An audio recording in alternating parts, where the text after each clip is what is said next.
Hey guys, welcome back. So today we want to talk about affordable handgun options, and we're going to give you 3 different price points. And this is by no means a comprehensive list of quality or decent handguns out there for an affordable price, but this will give you an idea of where to start. In today's economy with inflation, either we're in the middle of a recession or we're heading into a recession. Inflation at the recording of this video is over 8%, and people are struggling financially. And then we've also come off 2 years of pandemics and, civil unrest and all sorts of stuff that has been driving people to look at purchasing a firearm, either first-time gun buyers or existing gun buyers looking for a concealed carry or a personal defense handgun. And that's what today's video is going to be about. Selecting a personal defense handgun that isn't going to break the bank, but is still going to be a quality firearm. So with all that being said, guys, if you'd like to support us here at the Military Arms channel so we can continue to bring you content like this, please consider becoming part of our Patreon family. There is a link in the video description below. All right, let's get started with today's video and take a look at some budget or affordable handguns. Smith & Wesson is a brand name well known to most of you watching this video. Smith & Wesson has been around forever, and they typically make pretty good quality products. Now, if you go back in time, Smith & Wesson was getting into the striker-fired pistol game, and they came out with a pistol called the Sigma. The Sigma wound up being too close to Glock's patent. Glock felt, and therefore Glock sued Smith & Wesson over patent infringement, and they settled out of court in 1997. Later, the M&P series of handguns would come along, but the gun I want to show you today is one notch below the M&P series and one notch above the Sigma series, and that is the SD9 VE that I'm holding here in my hands. This handgun is the most affordable of the handguns that we have out here this afternoon, with a full MSRP of around $406. Keep in mind, MSRP is not what you're actually going to pay for something at a gun store. Right now, it's very much a buyer's market. The market's trending down a little bit, so prices on guns like this are going to drop. So you could probably get it in the mid 300s or high 300s or so if you're looking at picking one of these up. But I am going to quote MSRP because that's the higher end of what these guns would sell for in a seller's market. But it's very much a buyer's market right now. This gun is a striker-fired handgun, uses a double-stack magazine, and it is very conventional in its layout. This is more or less a full-size handgun. This one holds 15 rounds. I believe there are 17-round magazines for it as well. Does not have a manual safety, just has a slide stop slide release over here. Does not have any ambi controls. You have your magazine release right there, which has a nice little hump that protects it from being accidentally hit in a holster when you're carrying it. And then it has a rail down here for accessories like lights. The sights are very simple and plain. The rear sight is definitely polymer. Front sight feels like it is metal. You have a witness hole here at the top, which is a very simplistic way of checking to see if the gun is loaded. So the handgun has pretty much all the same features you would expect in a striker-fired pistol. This one partially cocks the striker before firing, but it has one of the heaviest trigger pulls of the 3 guns that we have out here. The trigger pull is rather distracting, but it has a segmented trigger. So you can see as I pull on the trigger how the bottom part of the trigger shoe goes back, hinges back.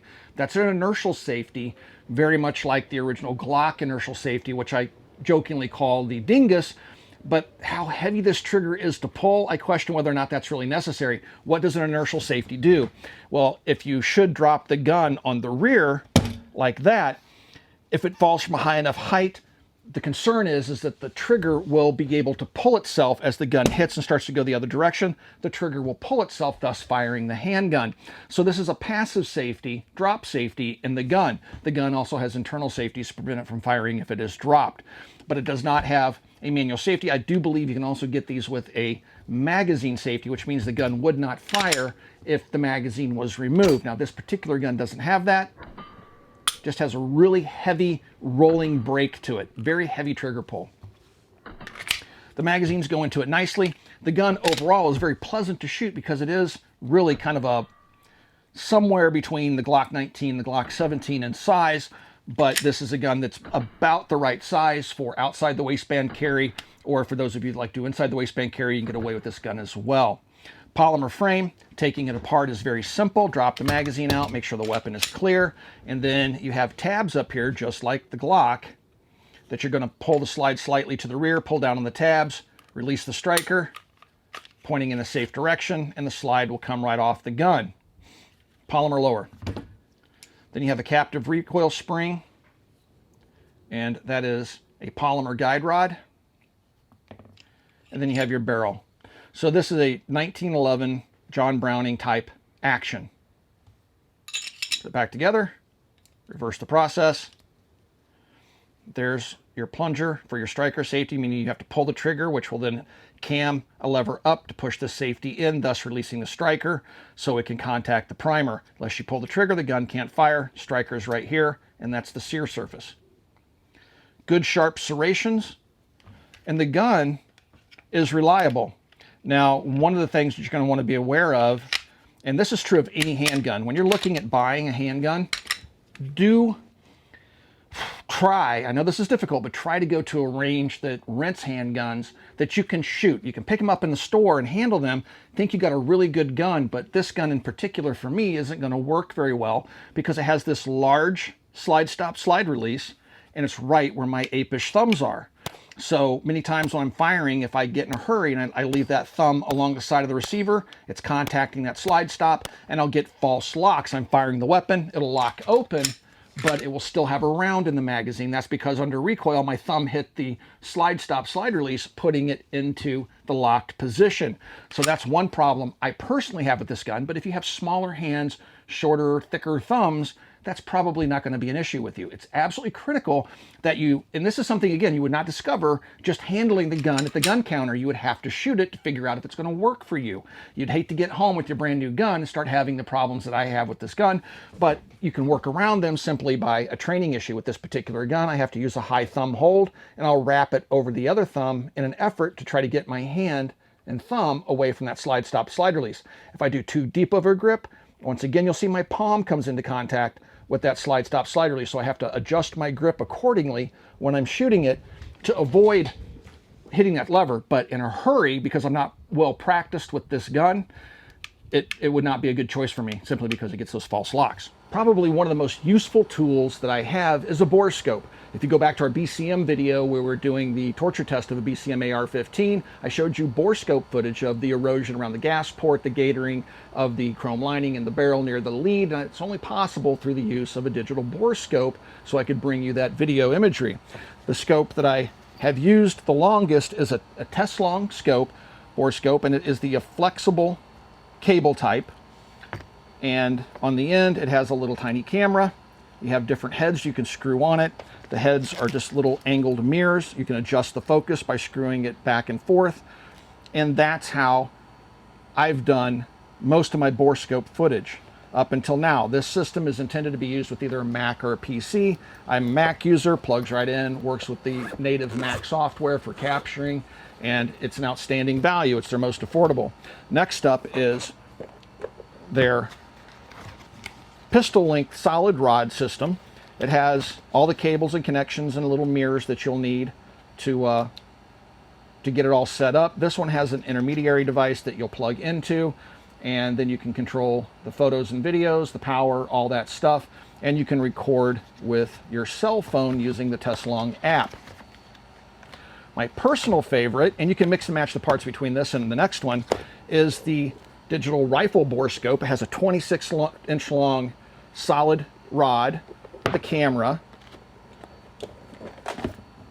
and it has markings on it that shows it all the way up to 26 inches, so this will fit even the longest barrels of my match rifles. Has a little muzzle protector here on the end so you don't damage your crown.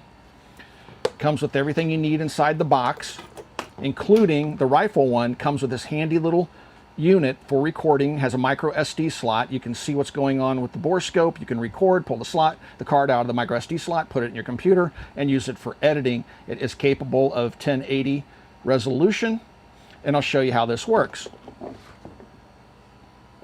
So here's an FN pistol. I have the focus set. I slide it in, and now you can see the lands and the grooves.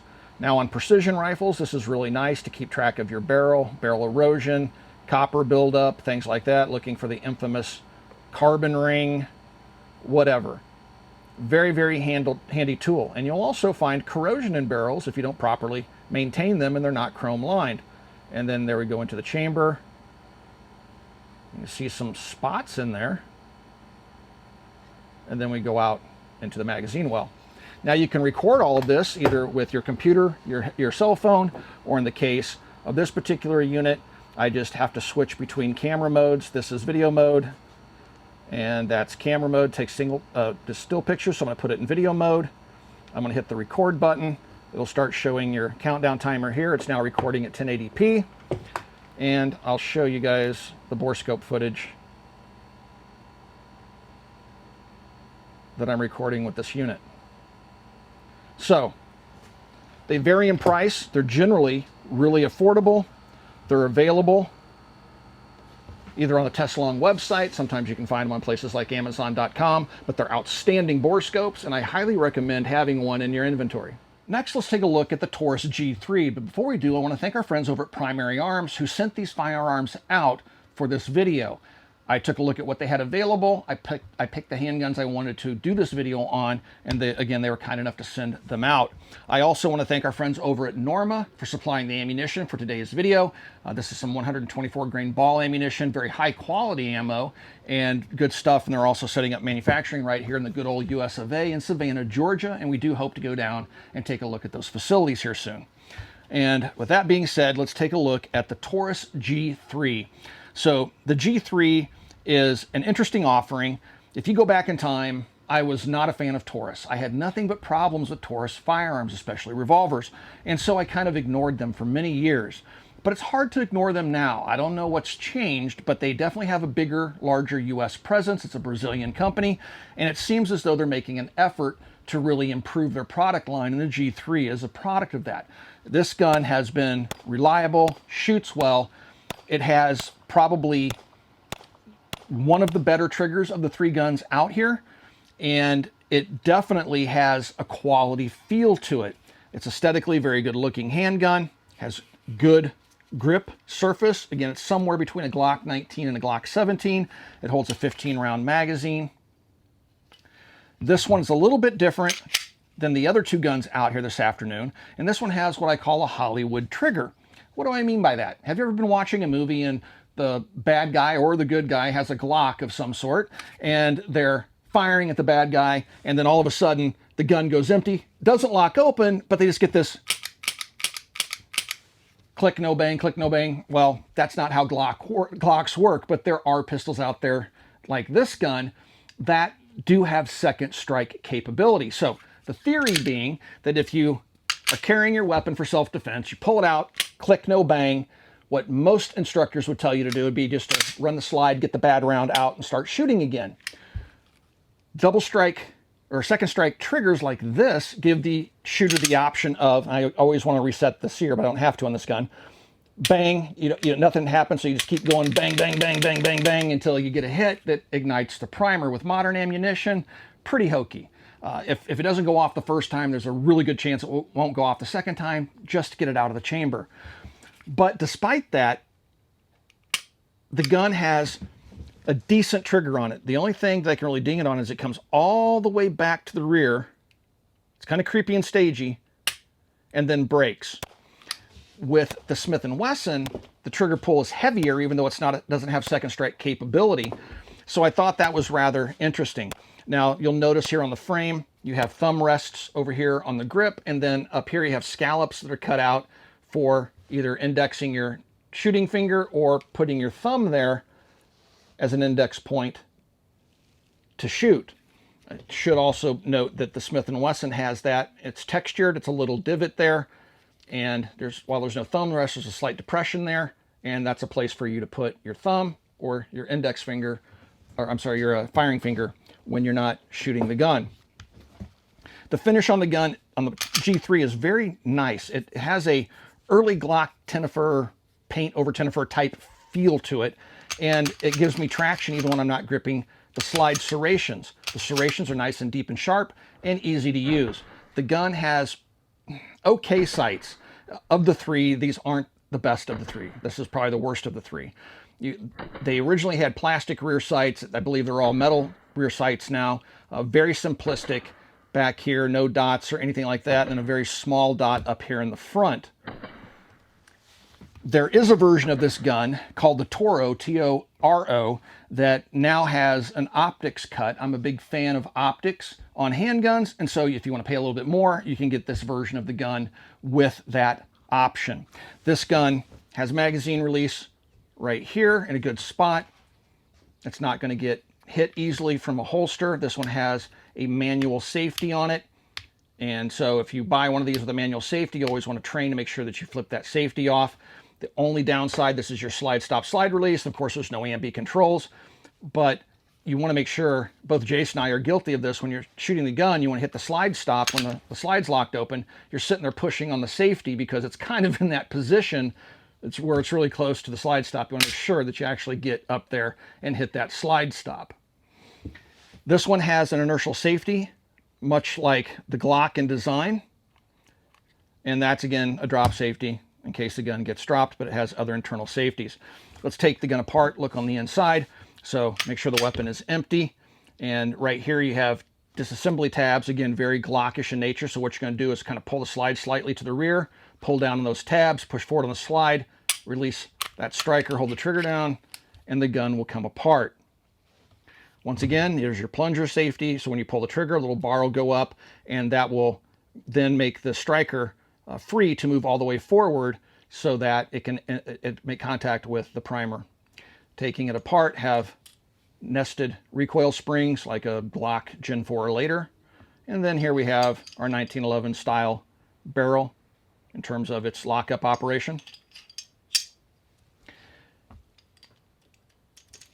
And then last but not least, we'll put this back together here really quick.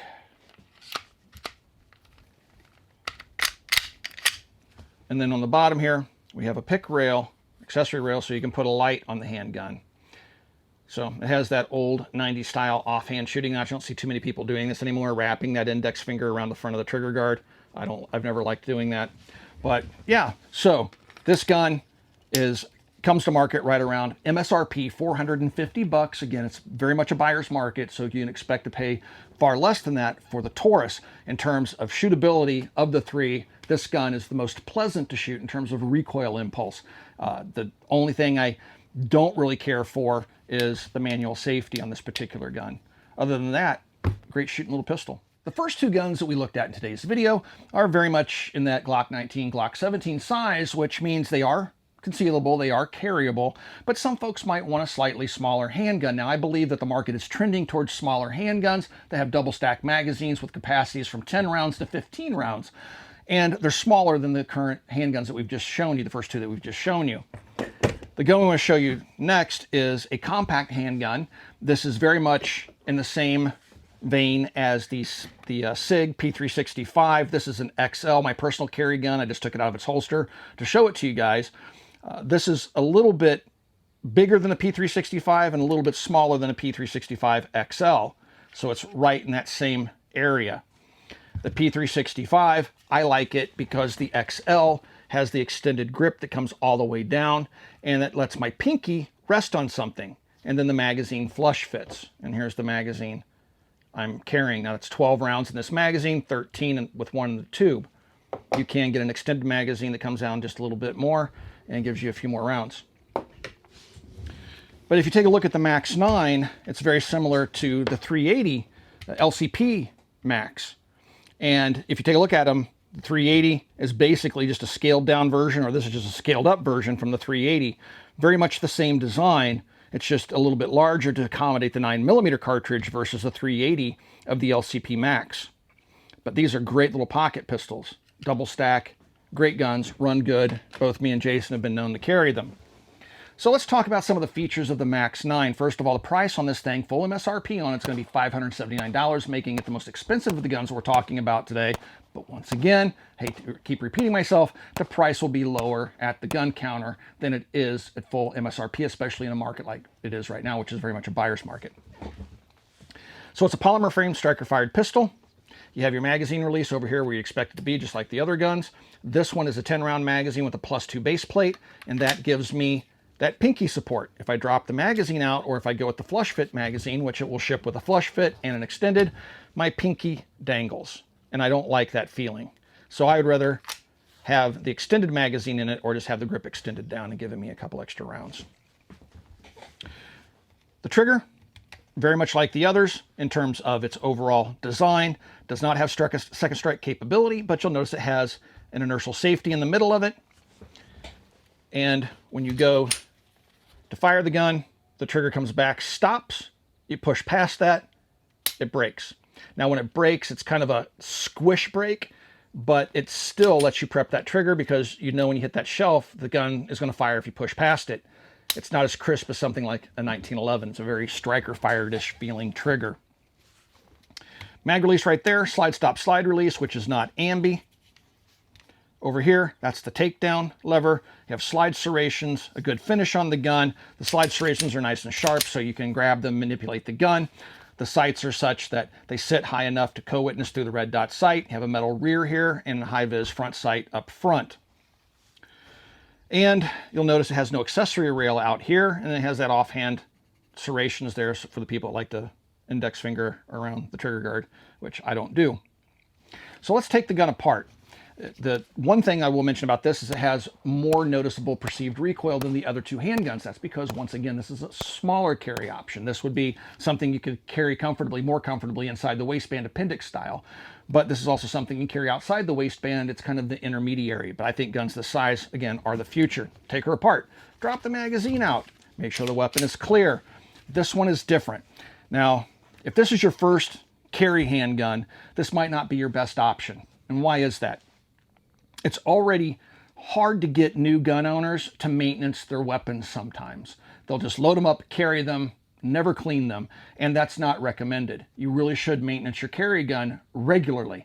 But some folks don't do that, and if the gun is more difficult to take apart than the other two handguns I just showed you here, which is very Glockish in nature in terms of how they disassemble, if it's much more difficult than that, some shooters just won't maintenance the gun. They'll just keep spraying it with oil, and they'll let lint and stuff like that accumulate inside the gun, and ultimately the gun will fail them. And so that's something that is of concern with this particular gun, because the takedown method of this is definitely more complex and something that a new shooter may struggle with.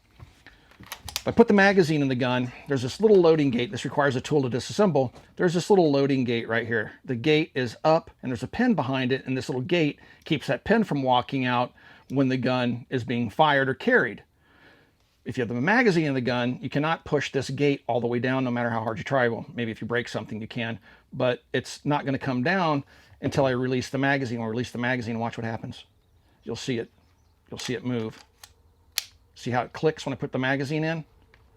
That's because the magazine is interfacing with this. So I have to first drop the magazine out. Once again, make sure that the chamber is empty.